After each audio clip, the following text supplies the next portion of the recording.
Medicare is complicated. Medicare can be confusing. Medicare is no fun to study. Will you know what decisions to make when Medicare time arrives for you? My name is Doug Jones, and I wrote a book to help you figure it all out. Medicare for the Lazy Man. It's on sale at Amazon and BarnesandNoble.com. Also, you can download and listen to my podcast, Medicare for the Lazy Man, wherever fine podcasts are given away free of charge. Medicare for the Lazy Man, simplest and easiest guide ever. With a complexion like peaches and cream, it's the Medicare for the Lazy Man podcast. The podcast that hopes Democrats don't Obama-size Medicare. Never says issues when he really means problems. It's Medicare expert Doug Jones.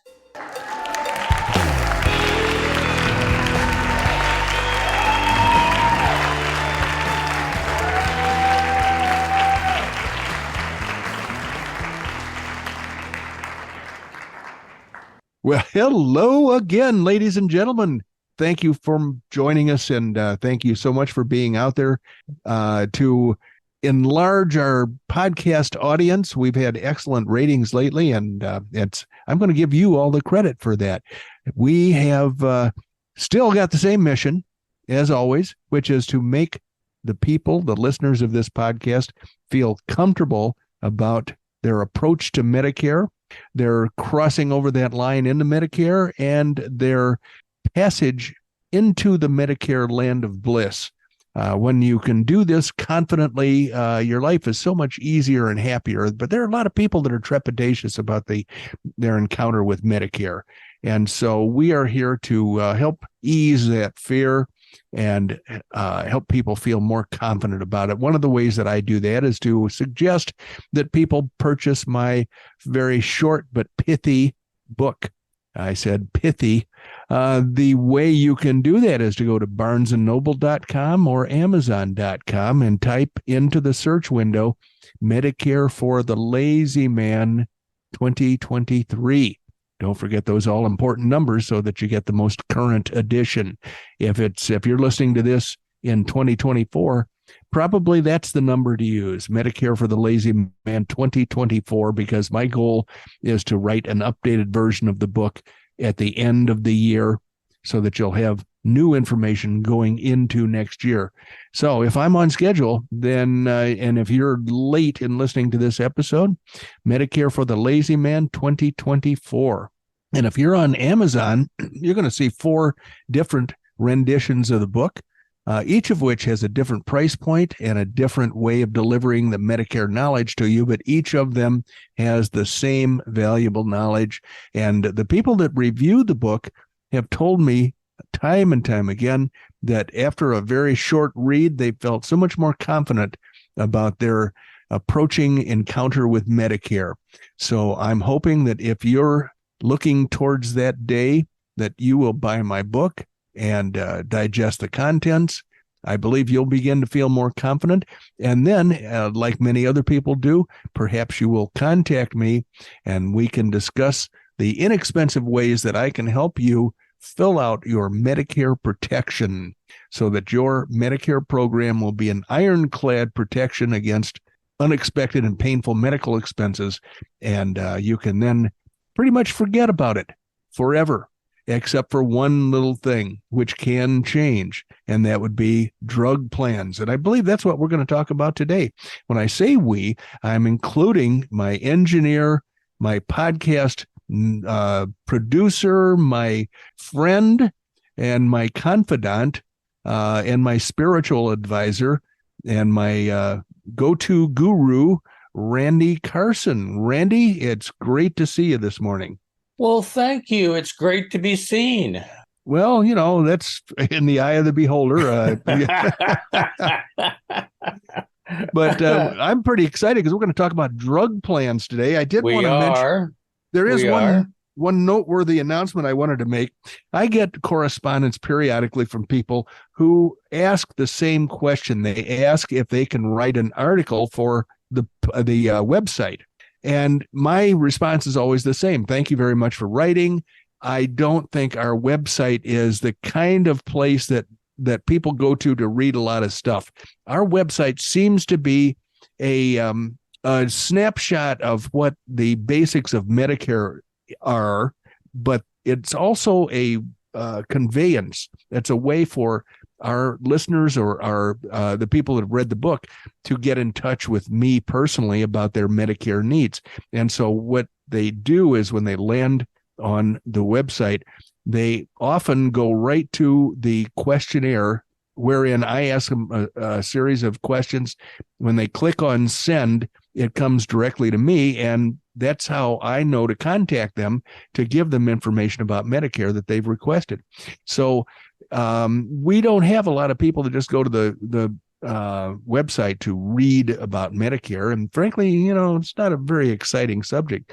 So I've requested that these people, perhaps if they have an interest in Medicare, to write something Medicare related that we can use on the podcast. And I'm always met with a cold, stony silence because I believe there's a whole cult out there that's all they want to do is write stuff for websites. They don't want to really write stuff that we can talk about or anything during the podcast. However, I got some email from a gentleman today who said, "Hey, I listened to your podcast while I'm on the treadmill," which tells me that maybe he's not paying close enough attention, because I expect most listeners are sitting, listening carefully with their pens in their hands and their note paper, ready to write down the pithy thoughts that Randy and I share. But anyway, in this case, we have a person who is interested in the podcast and who wants to be a guest. And I don't know whether this is serious or not. So the first thing I did was I went to the website. He said he was a partner in a company that apparently has a Medicare. Let's see, where is he? He says, we have one of the leaders of our Medicare practice is what it is. Sounds like a medical practice, but when I went to the website, I wound up printing off about 20 pages from Wikipedia about this company because it's a multi-billion-dollar international company. A couple of interesting points caught my eye. They have pictures of their offices, one of which is 3 World Trade Center in New York, and one of which is some weird-looking building in Bucharest. So I figure a company that's got offices in the States, in Bucharest, and in New York has a lot to say about something. I also went to the page where they are looking for, or the page where potential job seekers land, and I saw some woke things that I wasn't happy about, but I suppose you have to do that to attract current college graduates. You have to pretend that you're woke and sustainable. They use some other buzzwords like that. But I keep thinking to myself, this is a large company with a Medicare practice. And it could be interesting. I haven't asked this gentleman yet what it is that he would like to talk about, but I'm inclined to want to engage him in conversation and let the audience judge for themselves whether it's worthwhile or not. So I'm going to be pursuing that, but it's going to take me longer than normal, because the other thing, I haven't told Randy this yet, is that I've been waiting and waiting and waiting for the occupancy permit to arrive for our house in Wayne, Illinois, and it just dropped last Tuesday, 2 days ago. And so now we have sprung into action and started collecting a pile of stuff that's going to go into the back of Mary's Jeep Grand Cherokee. And we're going to drive back to Illinois in a couple of days. And that's going to throw our schedule off. So Randy and I have a bunch of episodes piled up. By the time you hear this one, it'll be several weeks down the road. And I believe AEP will have started, annual election period, or what a lot of people call open enrollment. And so that means it's going to be like night and day. Today is one side of that frenzied activity that Medicare Advantage and drug plan people go into a tizzy about every year. And by the time you hear this, it's going to be on the other side of that line. So I do want to have a drug plan selection episode, and that's going to be today after Randy deals with the content that he has curated for today. Randy, I interrupted you and I started yakking about our potential guest and everything else, and I feel as though I've stolen your thunder. So The stage is yours. No, you haven't. I'm just sitting here with a big grin on my face because I gave you a little bit of a warning, You but did. I'm going to hit you with a stump the insurance expert question today. Ouch. This is always so painful, ladies and gentlemen. Okay, go ahead, Randy. I'm ready. Okay, this is an interesting question. I think you'll know the answer. Okay, Well, on I guess we'll today's see. date, we'll see. Uh, Yeah, today's date. okay. Yeah. Today's date in 1931. What happened? Oh boy, 1931. Today. Oh, I know what happened. This was the day of the stock market crash. I'm sure of it. I'm so sure. I'd bet my firstborn child. My secondborn child too. I'll throw them both in there. Um, I bet you, unless it happened in October. No, I'm thinking this might be the day. Oh no, no, no. That was in 1929. Never mind. I take back my answer. 1931. Oh boy. Randy's got me again. I swear. I was so I got sure of myself. He's so happy about this. I can see the smile on his face. Actually, he's covering up his face. He's pretending to be thoughtful, but in I reality, he's am. covering up the sneer on his mouth. That could be a little bit of that going on too. So would you like to take a shot at it? Well, September of 1931 was not a stellar time because the world was starting to plunge into a very, very deep economic malaise that lasted for over 10 years. So I'm going to say that I need a hint or something. I need assistance. Okay, the hint is now this is going to be a tough one. All right. This hint will route you totally out of the United States, and it relates to a step that the Bank of England took. Oh, did they go off the gold standard? They did. Ah, is that the answer or is there more to this story? That is the I'll give you a little bit of this is like a little bonus question. Uh-huh. The Bank of England dropped the gold standard, and the pound sterling promptly lost how much of a percent of its Oh, value? I bet it was huge. I bet it was huge. I'm going to say 25%. You're damn close, 28%. Ah, And that undermined the solvency of many countries in Eastern Europe and South America. sure. And that led to more turmoil. Uh, It it was did. it was bad enough, especially in Germany. The Germans lost World War II. The Allies, including the United States of America, a bunch of dopes were assigned to join in with the other allies to extract as much wealth from Germany as possible to repay for the costs we had to incur in World War One, and that led directly to just the buildup of Hitler in preparations for World War II. Hitler came to power in 1933, 2 years after this. So that economic turmoil directly probably led to the rise of evil in Germany for the continuation of the Great War into the 1940s. You did very well, Doug. I've got to hand it to you. I'm going to give you half credit. Well, that's very generous of you because I had a lot of flop sweat. I was thinking, oh my God. So, well, listen, I think we ought to get to our exciting content today Yeah, because absolutely. this is something that people can really use, and I want them to use it, and I want them to feel comfortable with the process.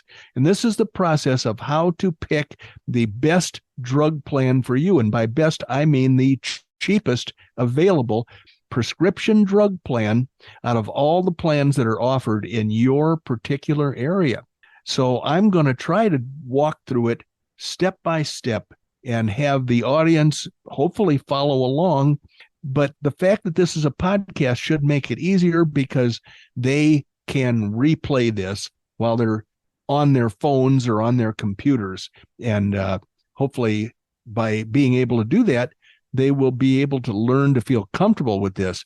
I'm going to follow the trail of a recent contact. Now, he's not a client yet, but I'm hoping he will become one. He seems like a fun guy. And we have corresponded a little bit, but he sent me his list of drugs, and it's very short. It's only 2 drugs. And I know where he lives, and I'm going to follow along. I'm not going to tell you what his name is because I never talked to him about that, but I'm going to follow along with what I did to find the cheapest drug plan available for him. So first of all, I went to this website. You got your 3 W's and a dot. So it's www.medicare.gov/plan-compare. And when you get to that site, it's the government site. And on the left side, they're going to ask you to set up an account or to log in if you actually have an account. But I'm assuming that you don't. I don't have one. And so I am on the right side where it says, what is the zip code that you're interested in? And the zip code in this client's case is 22032. So I'm going to type that in, and then it's going to say, oh, which county are you in? And I'm going to click Fairfax, Virginia, because that's where this hope-to-be client is. Then I'm going to click Continue, and I'm going to then look at the choices right there on the right side of the screen that they present to me. Am I going to be looking for a Medicare Advantage Plan C? Randy's going, no, you're not. You're not the Doug I know, if that's what you're after. The middle choice is Medicare Drug Plan Part D. That's what we want. And the bottom one is Medigap policy. Now, we all know that Medigap is Medicare supplement. They don't have drug coverage built in. You'd have to buy that separately anyway. So I'm just going to click on Medicare Drug Plan Part D. That's what everybody should use. And then I'm going to go right below that to the green button that says Find Plans, because that's what we're doing here. We want to find the best plan for you, and it takes into account 3 elements in your life: your location, the drugs that you take, and the places that you like to fill your prescriptions. So the first question that says, do you get help with your costs? Are you on any kind of welfare? Do you have Medicaid, supplemental security income, Medicare savings program? Do you get the program called Extra Help from Social Security? There's a selection that says, I'm not sure. I'm too stupid to know whether I get stuff. Or the final selection is the one I'm going to check. It says, I don't get help from any of these programs. And then I'm going to click Next. Then the next question is, tell us your search preferences. Do you want to see your drug costs when you compare plans? If I say no, it's just going to take me to the list of plans that go from the cheapest monthly premium to the most expensive monthly premium. But since I have drugs that I take and I want to find the cheapest plan when you take into account the drugs that I take, I'm not going to click no, because I wouldn't have the drug information as part of the equation. So I'm going to click yes. Do you want to see drug costs when you compare plans? Yes, I do. And it's not for the cost of the drugs under the plan so much as I want to identify the cheapest plan. And this government website, with all its limitations, is the best way I've found to do that. So I'm going to click yes, I do want to see drug costs. And then I'm going to click next. And here comes a box. It says add prescription drug. Now, this gentleman has 2 drugs that he takes. So I'm going to start by typing in the box the name of the first of his 2 drugs. It's simvastatin, V-A-S-T, and it throws up a whole bunch of possible selections to autofill. And I clicked on simvastatin after I typed a few letters, and I clicked the box that says add drug. He takes a 10 milligram tablet, and he takes it once per day. So I'm going to order 30 of these drugs. I'm going to say he takes a 10 milligram tablet. The quantity is going to be 30, and the frequency is going to be every month. And the reason I do that is because it's going to compare plans. We're not really interested in what the projection of his cost is. We're interested in comparing the plans to find the cheapest one. Now, if we had, one of the shortcomings of this website is that it's only going to do a calculation based on the first of the following month until the end of the year. And if that's not evenly divisible, if he gets 90-day fills and it's a 4-month period, it's going to show an outrageously high expense for him. And so I just translate everything into a 30-day selection, a 30-day prescription fill, so that we can keep everything the same. So in this case, we've got simvastatin, we've got dosage 10 milligrams, quantity 30 once a month. The frequency is every month. Add to my drug list. And then it says, you want to add another drug? And I certainly do. The second drug that he takes is metoprolol. Good thing I never went to pharmacy school.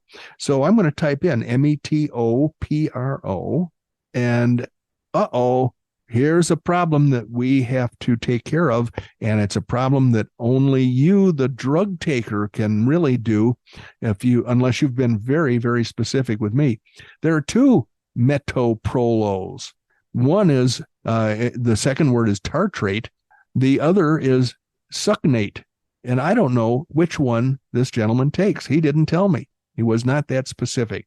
So I'm just going to flip a coin mentally, and I'm going to go with metoprolol tartrate. And so I'm going to click add drug. And in this case, he takes a 50 milligram pill. I'm going to find that in the drop-down menu. I'm going to change the quantity to 30 pills because he takes 30 pills. He takes 1 pill a day. And so I'm going to say that he takes 30 pills every month just to keep things even. And I clicked add this to my drug list. Now we have a complete drug list for this particular prospect. He's got the 2 drugs. We've got the quantity that he takes is 1 per day for each. And we're going to order a refill of 30 every month. So now that we finished that, I'm going to go to the box that has, typical government errors in language.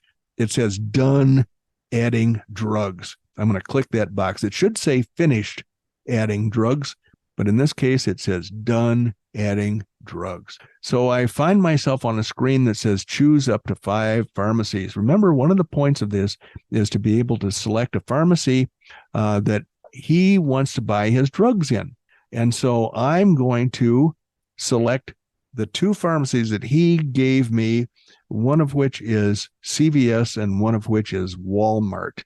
And I'm going to throw in mail order because he didn't answer yes or no. I have a question on the questionnaire that says, are you interested in mail order? Yes or no? He didn't answer that. So I'm going to throw in mail order because that's my favorite way to get my drugs. I don't like to go to the store. And when I send people to the store, sometimes they wind up doing some other shopping and it winds up being a little more expensive than I planned on. So I always enjoy having the mail order option. So in addition to the mail order that I have selected for him, I also have a CVS pharmacy and a Walmart pharmacy. And these are all in a geographical area as close as possible to his zip code. The fact that I put in the zip code at the very beginning of this process means that these drugstores are right down the street or around the corner or fairly close to his residence. So we now are finished, as it says here, done, but it should say finished. I've selected 2 pharmacies and mail order. And then here are the drugs in order of their expense. The cheapest drug, the second cheapest drug, and the third cheapest drug are the first 3 available. And I'm going to check them to do a side-by-side comparison. You don't have to do this. You could just jump on the cheapest drug, which in this case is a silver script. Randy hates that term for old people. Silver script Smart Saver. That is the cheapest one, taking into account the monthly premium plus the drug co-pays that this patient is going to have to pay whenever he gets his prescriptions filled. Now, we have 24 drug plans available in his area, in his zip code. And so right now they are listed in order of the cheapest to the most expensive. I'm going to say, let's compare the 3 cheapest plans. So I'm clicking the first drug, which is the Silver Script plan, add to compare. Then I'm going to go down, scroll down to the next plan, which is WellCare Value Script. That's the plan that I happen to have. I'm going to click Add to Compare. And then I'm going to, the third cheapest drug plan is a Cigna Saver RX. I'm going to click Add to Compare for that one. And then I'm going to click the little box in the right-hand corner that says Compare. And now I have a side-by-side comparison of SilverScript Smart Saver, which is the cheapest, the WellCare Value Script, and the Cigna Saver. Let's look at the display here. The SilverScript Smart Saver is telling me, as I scroll down, it's telling me that if I were to fill all of my prescriptions at the CVS pharmacy from the first of the month coming up, which is October 1st. I know you're listening to this in October, but right now it's September here. So the next first of the month is October 1st. And it tells me that with this drug, with this plan, if I only fill my drugs my prescriptions at the CVS pharmacy, I will have an out-of-pocket cost from October 1st until the end of this year of $25.29. Now that's my 2 drugs plus the plan premium. So if there's a drug copay, then it is built into that number. But that's the cheapest plan. If I were to do that same thing with the second cheapest plan, instead of $25, it'd be $28 and change. And the third cheapest plan, if I filled all my prescriptions at the CVS pharmacy with the Cigna Saver, which is in this case the third cheapest plan, it would it's projected to cost out of pocket $78, 3 times as much for me to get 30-day refills at the CVS pharmacy. Now, if I were to have all my prescriptions refilled at the Walmart, and I had the cheapest plan, it's projected to cost me $25 out of my pocket, $25.29. That's October, November, December of plan premium plus 3 months of drug copays when I fill the prescription. The second cheapest plan is the WellCare Value Script. In this case, if I were to fill those drug prescriptions at Walmart, it would cost me $66 out of pocket. But the third cheapest plan ironically, it has a sweetheart deal with Walmart, and it's going to be $38 if I were to fill all the prescriptions there. Now let's see what would happen if I had mail order.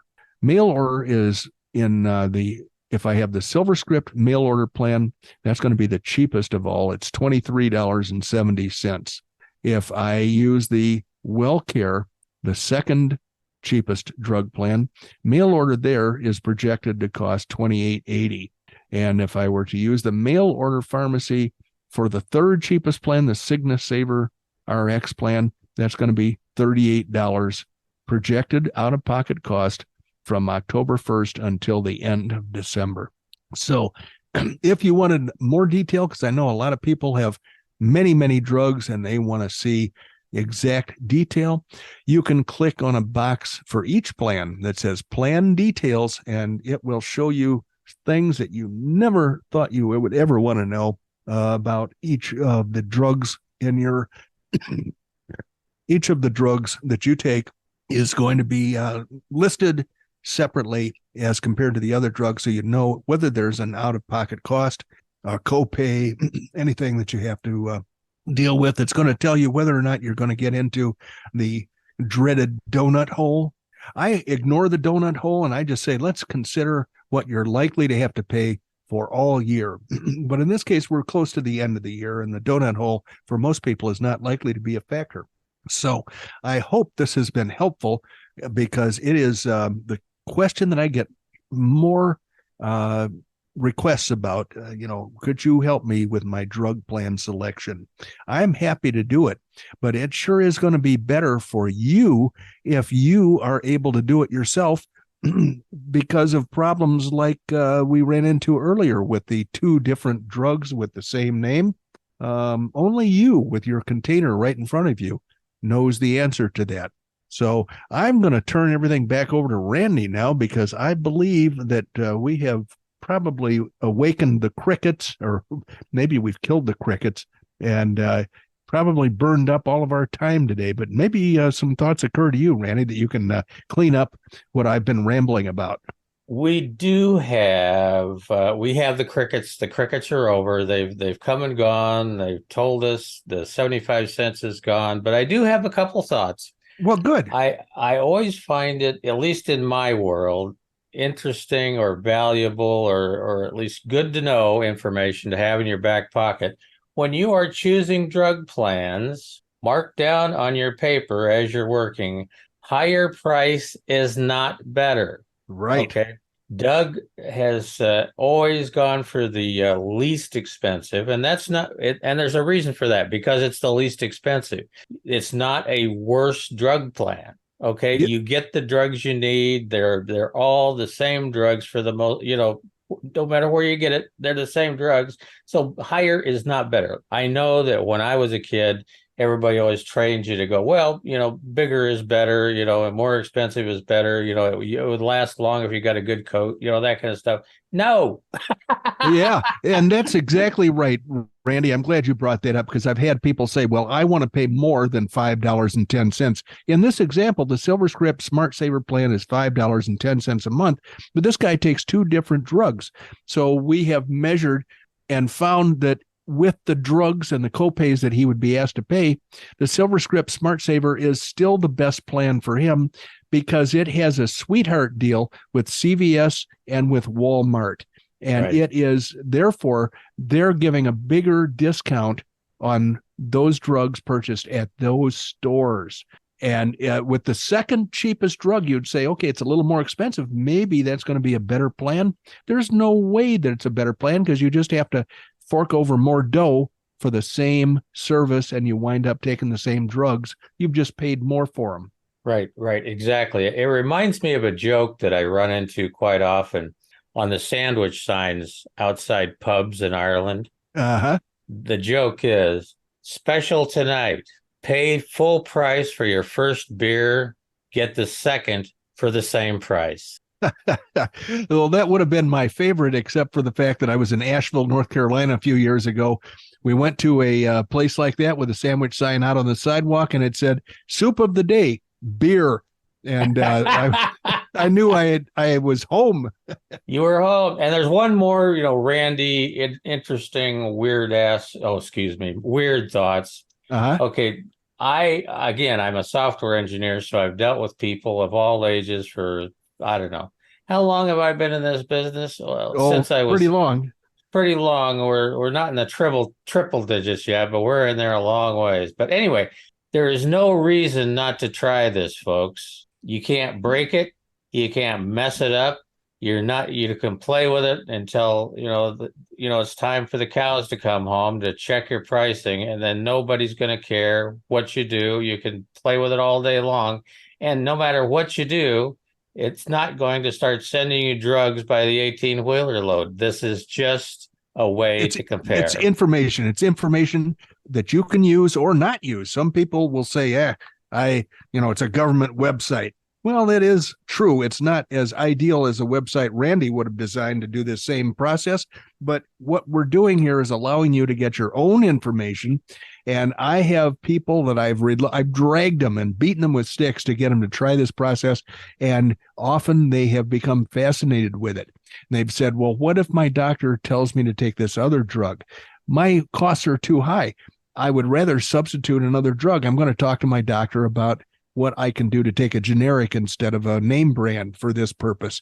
And it leads to some improvement often in the drug regimen that they are under. So I'm hoping that many of you will try it and that you'll find it to be easy to use, helpful, and interesting. Well, the other thing, this is just kind of a closing thought before we wrap up for today, but given the fact that I've been in the information technology business for my entire professional career, don't forget, folks, that information is power, and this is information. Absolutely. Absolutely.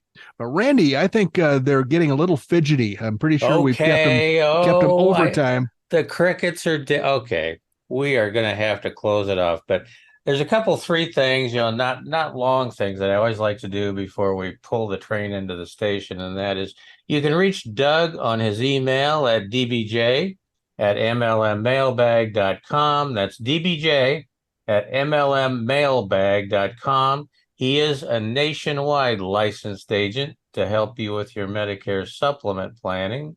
You can check us out on the website, medicareforthelazyman.com. A lot of cool stuff going on there. We would appreciate you finding a place to give us a review on the podcast and the book. It always makes it easier for us, and we really appreciate it. Our world is all about numbers. And last but certainly not least, thank you for joining us. You could have been in many different places, and you weren't. You were with us on Medicare for the Lazy Man podcast. You have just spent about 32 and a half minutes with Doug Jones, the insurance guy from Oklahoma. No more. He's up in the high ground behind Cave Creek, Arizona, with his fortress of solitude behind him. He's standing in the front yard with his Army surplus telescope. At what elevation? We are seeing you come in at about 32,000 feet. Okay, well, I'm going to take a deep breath, but let me give you the words for today. Medicare.gov/plan-compare. Thanks for joining us, ladies and gentlemen. I will see you soon, I hope. At 32,000, not likely. Bye-bye.